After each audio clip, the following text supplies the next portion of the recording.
ভারতের সাথে আমাদের জনগণ বা রাষ্ট্রের সম্পর্কটা সবসময় সল্ট অ্যান্ড সুগার। ভারত একটি প্রতিবেশী হিসাবে ব্যর্থ রাষ্ট্র। স্যার, বিভিন্ন সময়ে আপনি ভারতের সাথে বাংলাদেশের যে সম্পর্ক সেটি নিয়ে বেশ সরব ছিলেন, বিভিন্ন চাপের মুখেও পড়েছেন আপনার বক্তব্যের জন্য। যে পররাষ্ট্র নীতি আমাদের হবে, অবশ্যই ভারত আমাদের পার্শ্ববর্তী দেশ, তাদের সাথে আমাদের সম্পর্কটা ভীষণ গুরুত্বপূর্ণ। সেটা কেমন হবে সেটা নিয়ে জনগণও আসলে এখন বেশ সরব রয়েছেন, নানা মত রয়েছে স্বাভাবিকভাবে। আপনি কি বলবেন, আমাদের পররাষ্ট্রনীতি ভারতের সঙ্গে বা অন্যান্য দেশের সাথে কেমন হওয়া উচিত? আসলে ভারতের সাথে আমাদের জনগণ বা রাষ্ট্রের সম্পর্কটা সবসময় সল্ট অ্যান্ড সুগার, এবং এটা যে অনেক ভালো ছিল কোনো আমলে সেরকম আমি মনে করি না। বিগত সরকারের সময় তারা প্রচার করেছে, বুঝাতে চেয়েছে যে ভারতের সাথে অনেক সুন্দর সম্পর্ক, তাই তারা টিকে আছে, তাদের স্বৈরাচারী কায়দায় শাসন করতে পেরেছে ভারতের সহায়তায় এবং ভারতের সমর্থনে। এটা আমিও স্বীকার করি। কারণ ভারত যে শুধুমাত্র ওই রাজনৈতিক সরকারের কর্মকাণ্ডে হস্তক্ষেপ করেছে তা নয়, আমাদের প্রতিষ্ঠানগুলিতেও তাদের একটা সরব পদচারণা ছিল সব কিছুতেই। তো এই যে ভারতের সাথে দীর্ঘ সমস্যার যে একটা লিস্ট আমাদের, শুধু একটি নয় অনেকগুলো, এটা সমাধান করা কিন্তু খুব একদিনে সহজ হবে আমি তা মনে করি না। এসিআই অ্যারোমা চিনি গুঁড়া চা, স্বাদে ঘ্রাণে উৎসবে। তবে আমরা চাই সৎ প্রতিবেশী সুলভ আচরণ করতে। ভারতের যে সমস্যা সেটা কিন্তু অনেকটা রাজনৈতিক। সেটা হচ্ছে ভারত আওয়ামী লীগ নামে রাজনৈতিক দলের সাথে খুব ভালো সম্পর্ক এবং বন্ধুত্ব ছিল, অর্থাৎ সরকারের সাথে। তারা বাংলাদেশের 18 কোটি মানুষের সাথে সম্পর্ক সৃষ্টি করতে ব্যর্থ হয়েছে। ভারত একটি প্রতিবেশী হিসাবে ব্যর্থ রাষ্ট্র। তারা বাংলাদেশের মানুষের চিন্তা চেতনা আকাঙ্ক্ষাকে লালন করতে পারে নাই। তারা একটি নির্দিষ্ট ধর্মীয় গোষ্ঠীকে নিয়ে সবসময় ব্যস্ত ছিল।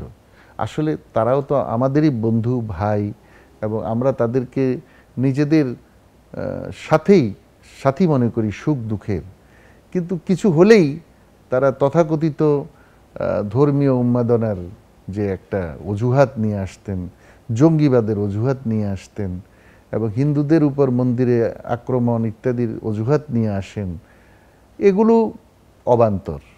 আসলে এর পিছনে তাদের আসল উদ্দেশ্য হলো বাংলাদেশকে ডমিনেট করা, বাংলাদেশের অর্থনীতিতে তাদের যে সরব পদচারণা, এবং সেটা বাংলাদেশকে একটা বাজার হিসেবে পরিগণিত করা সেটা, এবং বাংলাদেশের প্রশাসন সরকারের যে সকল কর্মকাণ্ড আছে, উন্নয়নমূলক কর্মকাণ্ড, সব কিছুতেই তারা হস্তক্ষেপ করেছে। আমি মনে করি যে ভারতকে এখন এসব ছেড়ে দিয়ে বাংলাদেশের মানুষের সাথে সুসম্পর্ক করা উচিত।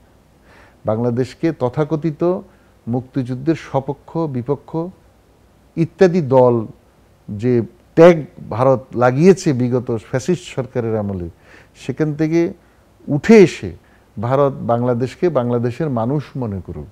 হিন্দু মুসলিম বৌদ্ধ খ্রিস্টান চাকমা মারমা জাতি উপজাতি নির্বিশেষে আমরা বাংলাদেশের নাগরিক। আমাদেরকে সেই হিসাবে যদি বিবেচনা করে ভারত, তাহলে সেটা ভালো হয়। কারণ ভারতের নিজস্ব অনেক সমস্যা যেটা আমাদের দেশে নাই।